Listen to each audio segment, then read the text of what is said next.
Après, on retrouve le filtre d'accentuation des détails.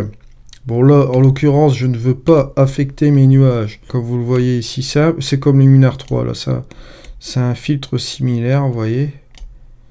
On va ramener plus de détails ici au niveau de vos roches. Vous voyez le avant, le après. Là, je l'ai mis à 25. Hein, je ne sais pas si vous voyez. Bon, bien sûr, il a affecté, je pense, un petit peu les nuages. Donc, on va descendre tout ça. Vous avez même un effet de protection ici. Et un masquage là qui agit sur l'entièreté. Hein. Plus vous allez aller vers la droite avec le masquage, moins il y aura de zones qui seront affectées par l'accentuation des détails. Donc ça c'est pour l'accentuation des détails. Ce qu'on peut faire, c'est prendre aussi toujours un petit pinceau et interagir bien sûr sur les zones qui nous intéressent. En l'occurrence, ce que nous allons faire, c'est prendre ces zones là. Voilà, comme ceci. Notre rocher qui est là, peut-être ici. Là, une zone interne comme ça qui serait sympa, voilà. Ensuite, on va remettre un calque de réglage pour jouer sur notre éclat. Là, c'est un éclat qui va jouer sur la lumière et qui va vous donner un effet aussi, comment dire, vous voyez, un petit peu un effet rêve aussi, dreamy, là, comme ça. Mais ça, là, ce qui va se passer, c'est que ce curseur-là va jouer sur toutes les hautes lumières. Là, en l'occurrence, il va jouer beaucoup sur les nuages. Et aussi, cette zone blanche ici, là, vous voyez.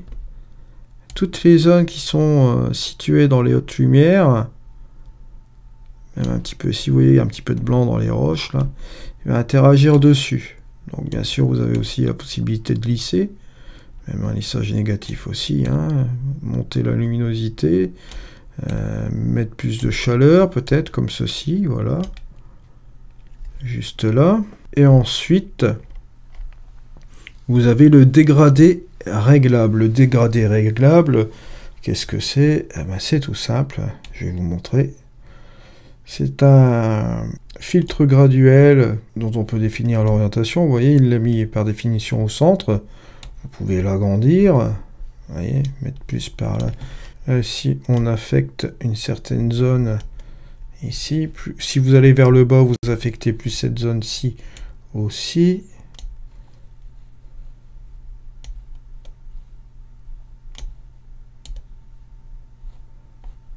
Vous voyez, c'est comme un fil graduel. Là, ici, je laisse passer toute la lumière. Là, mon exposition, je l'ai baissé à 1,77 sur mon slider. Je le fais baisser comme ceci, vous voyez. Vous avez cette luminosité qui baisse en fonction de mon filtre graduel. Voilà, maintenant, on le fixe ici. Par exemple, donc tout ce qui est ici, ça va être baissé au niveau de la lumière. Vous pouvez jouer sur les contrastes, baisser encore les hautes lumières, déboucher encore les ombres. Mettre un petit peu de vibrance, on peut changer l'orientation, le mettre par exemple comme ceci. Voilà. Ça peut vous aider aussi pour fermer une image. Bon, bien sûr, l'avantage ici, c'est que vous avez aussi, vous allez constater, la zone inférieure. Vous voyez, monter les contrastes, descendre. Là, vous voyez, là on affecte tout ce qui est en dessous. Et avec la zone supérieure, forcément, c'est tout ce qu'il y a au-dessus, quoi. Voilà. C'est monter l'exposition quand même un petit peu comme ça, voilà. Ça peut donner un effet sympa sur la photo, ça peut vous aider à la fermer, par exemple, et à concentrer l'effet sur, par exemple, sur une partie de votre image. Bon, ici, ça marche très bien.